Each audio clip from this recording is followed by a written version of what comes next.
पाटलिपुत्र की गलियों में एक अफवाह फैल चुकी थी। लोग घरों की खिड़कियां बंद कर लेते थे और शाम ढलते ही सन्नाटा पसर जाता था। कहा जाता है कि सम्राट के महल के पीछे एक ऐसी जगह था जहां से जाने वाला कभी वापस नहीं आता। इसे अशोक का नर्क कहा जाता था। एक ऐसा सुंदर बगीचा जिसके भीतर लोहे की दीवारें थी और उन दीवारों के पीछे छिपे थे लोगों को तड़पाने वाले ऐसे यंत्र जो शायद किसी शैतान की दिमाग की उपज हो। लेकिन सवाल यह था कि क्या एक सम्राट जो पूरी जम्मू द्वीप का स्वामी बनने का सपना देख रहा था वाकई इतना गिर सकता था? अपने ही 99 भाइयों की बलि चढ़ा दे। बौद्ध ग्रंथ दीपावंश और महावंश चीख चीख कर एक ही गवाही देते हैं। अशोक ने मगध के सिंहासन पर बैठने के लिए अपने ही भाइयों के खून की नदियां बहा दी। कल्पना कीजिए उस दृश्य की जहां एक एक करके राजकुमारों को दरबार में बुलाया जाता है। जो झुक गए उन्हें कारागार मिला और जो सिर उठाया उनका सिर धड़ से अलग कर दिया गया। इतिहासकारों के लिए सबसे बड़ा रहस्य वह 4 साल का अंतराल है।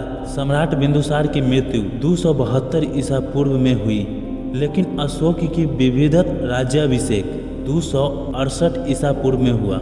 ये 4 साल भारतीय इतिहास के सबसे हिंसक साल माने जाते हैं। इन वर्षों में अशोक ने केवल बाहरी दुश्मनों से नहीं बल्कि अपने ही घर के भीतर छिपे उन 99 प्रतिद्वंदियों से युद्ध किया जो सत्ता के दावेदार थे। चीनी यात्री फैयान और हेनसोंग ने सदियों बाद भी उसी नरक के अवशेषों का वर्णन किया है। कहा जाता है कि अशोक ने गिरिका नाम के एक बेहद क्रूर जल्लाद को नियुक्त किया था। इस जगह का नियम था कि जो भी इसके भीतर कदम रखेगा वह जीवित बाहर नहीं आएगा। यहाँ तक कि एक बार गलती से एक बौद्ध भिक्षु वहाँ घुस गए जिन्हें उबलते हुए कराह में डाल दिया गया, लेकिन चमत्कारिक रूप से वे बच गए। क्या यह क्रूरता अशोक के उस डर का परिणाम थी? कोई भाई जीवित बचा तो आगे चलकर वह विद्रोह करेगा।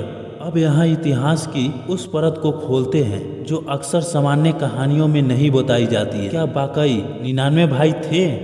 जी हाँ दोस्तों, ये सबसे बड़ा सस्पेंस है। क्या वाकई सम्राट बिंदुसार के 99 पुत्र थे और सम्राट अशोक के 99 भाई थे? आधुनिक इतिहासकार जैसे डॉक्टर रोमिला थापर इस संख्या को संदेह व्यक्त करती है और बौद्ध लेखकों को मुख्य उद्देश्य अशोक को महानायक बनाना था। वे दिखाना चाहते थे कि बुद्ध की शरण में आने से पहले अशोक कितना राक्षस प्रवृत्ति जैसा था, ताकि उनके हृदय परिवर्तन का प्रभाव और भी चमत्कारिक लगे। 99 की संख्या प्रतीकात्मक हो सकती है, यह दर्शाने के लिए उसने सभी विरोधियों को खत्म कर दिया। लेकिन रुकिए, कहानी में एक बहुत बड़ा मोड़ है। जहां महावंश 101 भाइयों की बात करता है, वहीं कुछ अन्य ऐतिहासिक ग्रंथ और तिब्बती परंपरा पूरी तरह अलग तस्वीर पेश करती है। अशोकावदान जैसे महत्वपूर्ण ग्रंथ में भाइयों की इतनी विशाल संख्या का जिक्र नहीं मिलता है। इस ग्रंथ के अनुसार बिंदुसार के मुख्य रूप से 3 ही पुत्र के बीच संघर्ष की झलक मिलती। सुसीम जो सबसे बड़ा भाई और उत्तराधिकारी का दावेदार भी था। उसके बाद आते हैं अशोक और सबसे छोटा विगत शोक था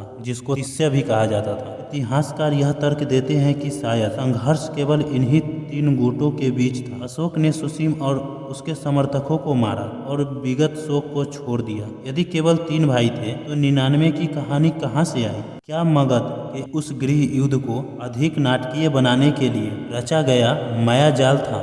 भाइयों की लाशों पर चढ़कर अशोक सम्राट तो बन गए और चंड अशोक का खौफ भी कायम रहा, लेकिन नियति ने उनके लिए कुछ और ही लिख रखा था। पूर्व दिशा की ओर एक ऐसा राज्य था जिसने कभी मगध के सामने सिर नहीं झुकाया था। अगर उस राज्य का नाम आपको पता है तो कमेंट में जरूर लिखें। और अगले पार्ट में हम जानेंगे, यानी पार्ट 3 में हम जानेंगे कि इस उत्तराधिकारी के युद्ध जो करीब 4 साल तक चले थे, इन 4 सालों के अंतराल में मगध का क्या हुआ, मगध के प्रजा जनता का क्या हुआ, कौन संभाल रहा था मगध को? वह मगध जो पूरे आर्यवर्त का केंद्र था, आर्यवर्त को कौन संभाल रहा था? कौन था उस समय मगध का सम्राट? तो मिलते हैं नेक्स्ट वीडियो में इस कहानी के अगले अध्याय के साथ।